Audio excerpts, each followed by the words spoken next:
नाजरीन, पाकिस्तान की सियासत में एक अहम और मुतनाज़ पहलू इलेक्टेबल्स का है।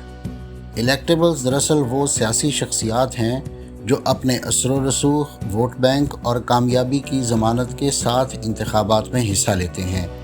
ये अफराद अक्सर वडेरों, जागीरदारों या रिवायती सियासी ख़ानदानों से ताल्लुक़ रखते हैं और इनका असर व रसूख मकामी सतह पर बहुत मजबूत होता है। इलेक्टेबल्स का किरदार पाकिस्तानी सियासत में कितना अहम है? क्या ये जमहूरी अमल को मजबूत बनाते हैं या इसकी राह में रुकावट बनते हैं? और क्या ये हकीकी नुमाइंदगी की अक्कासी करते हैं या ज़ाती मफादात की? इन सवालों के जवाब जानने के लिए वीडियो के आखिर तक हमारे साथ बने रहिए। अगर आप मुख्तलिफ साइंसी, तारीख़ी और इल्मी मौज़ूआत पर सोचते हैं और मज़ीद जानने का तजस्सुस रखते हैं तो सब्सक्राइब कीजिए हमारा चैनल और बेल आइकन दबाइए ताकि इन मौज़ूआत पर तैयार की गई हमारी वीडियोज़ आपको फ़ौरी मिल सकें। नाजरीन, तकरीबन सभी इलेक्टेबल्स 1500 तक 2000 ख़ानदानों से ताल्लुक़ रखते हैं जो पिछले 73 बरसों से इलेक्शन लड़ते चले आ रहे हैं। ताहम पिछले 25 साल में इलेक्टेबल्स की कारकर्दगी मुतासिर कुन नहीं रही।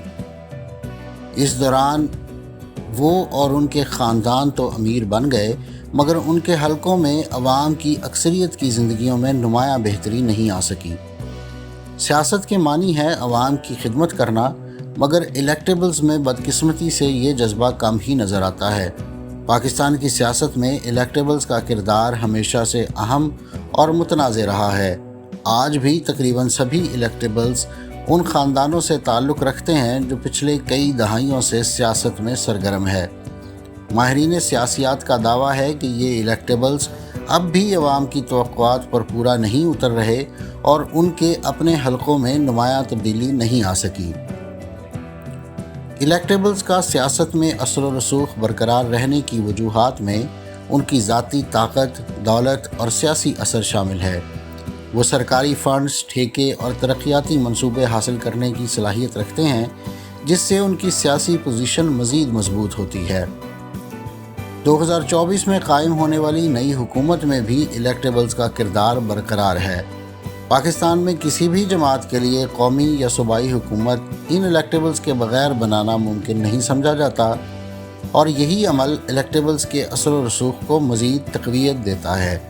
दिलचस्प बात यह है कि इलेक्शन जीत कर असम्बलियों में पहुँचने वाले अवामी नुमाइंदों की असल ज़िम्मेदारी तो दरअसल कानून साजी है। अगर 5 साल की मुद्दत के दौरान बहुत से अरकान असम्बली चंद बार कानून साजी में हिस्सा लेकर समझते हैं कि इनका फ़र्ज़ पूरा हो गया और इस दौरान अरकान अपने मफादात को तहफ़्फ़ुज़ देने वाली कानून साजी भी ज़ौक़ व शौक़ से करते हैं। ऐसा भी कहा जाता है कि इलेक्शन से माली और मादी मफाद मुंसलिक होने की वजह से ही वतन अज़ीज़ में 2-2.5 हज़ार ख़ानदान इस प्रोसेस से मुस्तकिल तौर पर चिमटे हुए हैं। तकरीबन सभी इलेक्टेबल्स इन्हीं ख़ानदानों से ताल्लुक़ रखते हैं। जब इनकी एक नस्ल बूढ़ी हो जाए तो उनकी अगली नस्ल मैदान में उतर आती है। बेटे, बेटियां, बहनें और भाइयां, भतीजे वगैरह। इसलिए इलेक्शन के मौके पर अवाम को नए चेहरे कम ही दिखाई देते हैं। ताहम अगर तारीख़ पर एक नज़र डाली जाए तो वाज़ेह होता है कि इलेक्टेबल्स कोई नया फ़िनोमेना नहीं। माजी में बादशाह हर इलाके में असर व रसूख रखने वाले सरदारों और ख़ानदानों की मदद से ही हुकूमत करते थे। ये इलेक्टेबल्स आम तौर पर ज़मींदार, जागीरदार या मजहबी रहनुमा होते थे।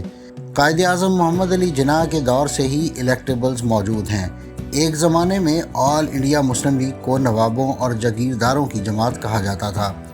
कायद आज़म 1935 के बाद मुस्लिम लीग के मामला देखने लगे और उन्होंने भी इन्हीं इलेक्टेबल्स के साथ काम किया, यानी ऐसे रहनुमा जो बिलूमूम जागीरदार, पीर या दौलतमंद थे।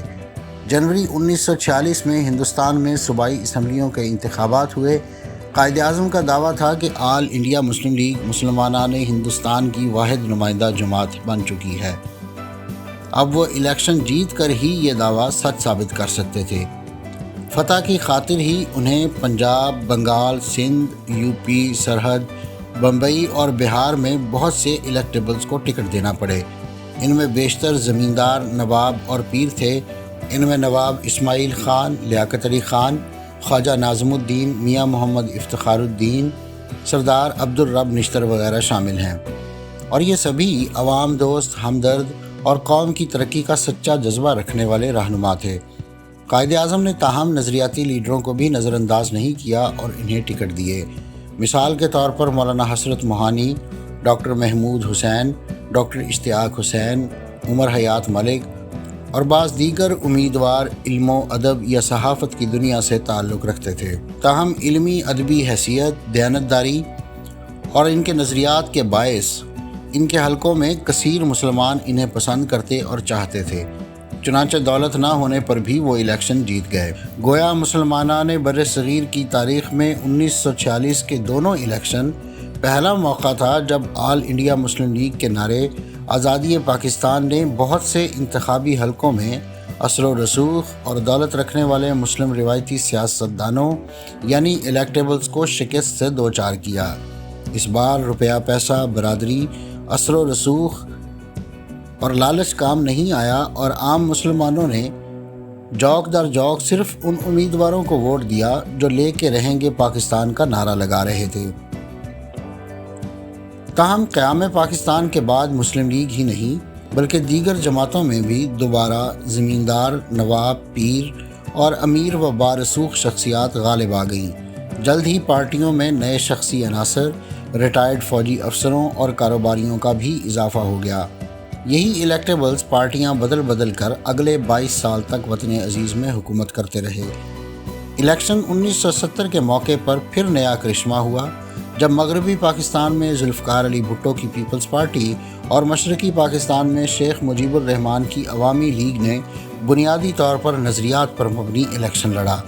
بھٹو نے روٹی، کپڑا اور مکان کا نعرہ لگایا جبکہ شیخ مجیب صوبائی خود مختاری کے طلبگار تھے۔ دونوں پارٹیوں نے الیکٹیبلز کے علاوہ نظریاتی رہنماؤں کو بھی ٹکٹ دیے اور تقریباً سبھی الیکشن جیت گئے۔ اسی زمانے میں یہ مشہور ہوا کہ اگر بھٹو کھمبے کو بھی ٹکٹ دیتا تو وہ جیت جاتا۔ تاہم اس میں شک نہیں کہ مزدور، کسان اور عام لوگوں کو حقوق و فرائض کی آگاہی دے کر بھٹو معاشرے میں بڑی تبدیلی لائے، مگر وہ اپنے منصوبے کو صحیح طرح عملی جامہ نہیں پہنا سکے۔ چنانچہ ان کی وجہ سے مروجہ حکومتی اور سماجی نظام میں بنیادی تبدیلیاں نہیں لائی جا سکیں کیونکہ وہ الیکٹیبلز کے مفادات کو ضرب پہنچاتی اور ان کی طاقت کم کر دیتی۔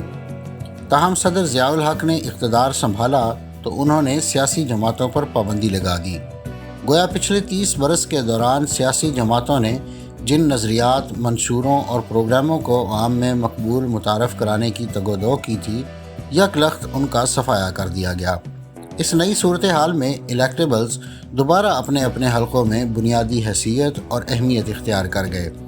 جنرل ضیاء الحق نے بھی اپنے اقتدار کو دوام بخشنے کی خاطر انہیں مختلف طریقوں سے مضبوط اور طاقتور بنایا تاکہ الیکٹیبلز ان کی حمایت کرتے رہیں۔ مثال کے طور پر انہیں ترقیاتی منصوبے شروع کرنے کے لیے کروڑوں روپے کے سرکاری فنڈز دیے جانے لگے اور اسی عمل سے الیکٹیبلز کو زیادہ سے زیادہ سرکاری پیسہ حاصل کرنے کی لت لگی۔ Air marshal retired Asghar Khan, Zulfiqar Ali Bhutto اور قاضی حسین احمد کے بعد عمران خان وہ چوتھے نمایاں پاکستانی لیڈر ہیں جنہوں نے نظام میں تبدیلی لانے کا نعرہ لگا کر عوام و خواص میں شہرت پائی۔ تاہم الیکشن 2018 کے موقع پر ان پر یہ الزام لگا کہ وہ جیت کی خاطر ان الیکٹیبلز کا سہارا لے رہے ہیں جو سٹیٹس کو کا نمائندہ سمجھے جاتے ہیں اور کسی قسم کی تبدیلی نہیں چاہتے۔ تاہم عمران خان نے اس پر اپنے ناقدوں کو بتایا کہ اگر زیادہ تر ٹکٹ نظریاتی کارکنوں کو دیے تو الیکشن میں تحریک انصاف ماضی کی طرح تبدیلی کی خواہش مند جماعتوں مثلاً تحریک استقلال اور جماعت اسلامی کی طرح بڑی کامیابی حاصل نہیں کر سکے گی اور نظام بدلنے کے لیے حکومت حاصل کرنا ضروری ہے۔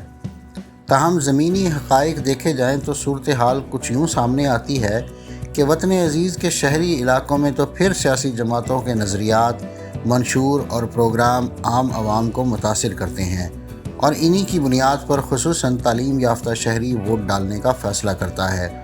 پڑھے لکھے پاکستانی امیدواروں کے کردار پر بھی نظر رکھتے ہیں، مگر چھوٹے شہروں، قصبوں اور دیہی علاقوں میں آج بھی زمیندار، امیر شخصیات، مذہبی رہنما اور بااثر خاندان ہی الیکشن کے موقع پر فیصلہ کن اہمیت رکھتے ہیں۔ इन्हीं को आप इलेक्टेबल्स कहते हैं। कौमी असम्बली की करीब 190 नशिस्तें छोटे शहरों, कस्बों और देहात में हैं। हालिया इलेक्शन में भी इन बेशतर नशिस्तों पर अमूमन उम्मीदवारों ने अपने पैसे, बरादरी और कबीले की बुनियाद पर इलेक्शन लड़ा। जो उम्मीदवार जितने ज़्यादा बाअसर ख़ानदानों को हर मुमकिन तरीके से साथ मिलाने में कामयाब रहा, उसकी फतह का इम्कान उतना ही रोशन हुआ। नाज़रीन, एक अंदाज़े के मुताबिक कौमी असम्बली की करीब 190 नशिस्तों की सियासत 300-400 बड़े और बाअसर ख़ानदानों और इनसे वाबस्ता 1000 तक 1200 छोटे ख़ानदानों के गर्द घूमती है।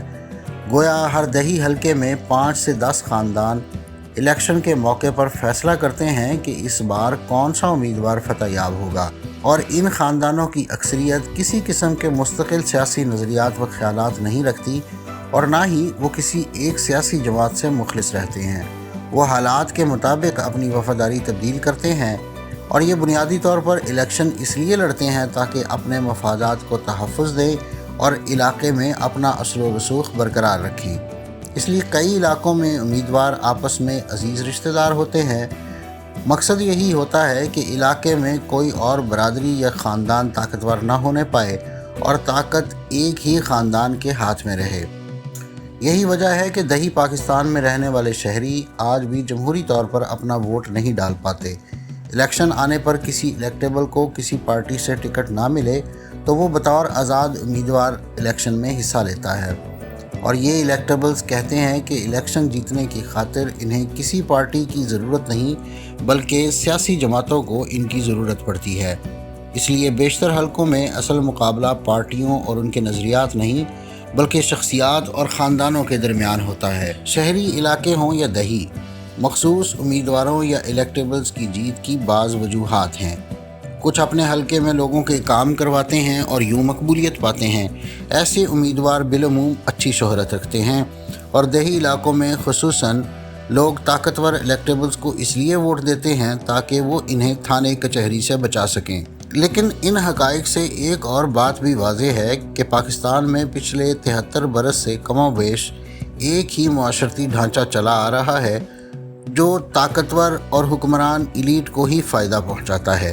यही वजह है कि हमारी बेशतर आबादी को बुनियादी ज़रूरियात ज़िंदगी भी मुयस्सर नहीं, और एक आम शहरी कीमती कार नहीं चाहता बल्कि उसको सिर्फ पीने का साफ़ पानी चाहिए। जनूबी पंजाब और सिंध के कई इलाकों में जानवर और इंसान एक ही तालाब से गंदा पानी पीते हैं। ताहम ये खुशाइंद बात है कि पिछले 10 बरस के दौरान मीडिया और सोशल मीडिया पर फैलने और सरगर्म होने से खुसूसन पढ़े लिखे दही नौजवानों में आगाही पैदा हो चुकी है। इन्हें अब एहसास हुआ है कि वो वोट की ताकत से अपने हालात बदल सकते हैं। फ़राइज़ से आशना ये नौजवान अब चेक एंड बैलेंस की हैसियत इख्तियार कर चुके हैं। वो अपने लीडरों और हुकूमत की किसी किस्म की करप्शन कबूल करने को तैयार नहीं। ताहम ये भी वाज़ेह है कि आम आदमी को ही ये फ़ैसला करना होगा कि उसने वोट इलेक्टेबल्स की ताकत में मज़ीद इजाफ़े के लिए देना है या अपने मसाइल के हल के लिए। नाज़रीन, ये थी आज की वीडियो। अगली वीडियो तक के लिए मुझे इजाज़त दीजिए। अल्लाह हाफ़िज़।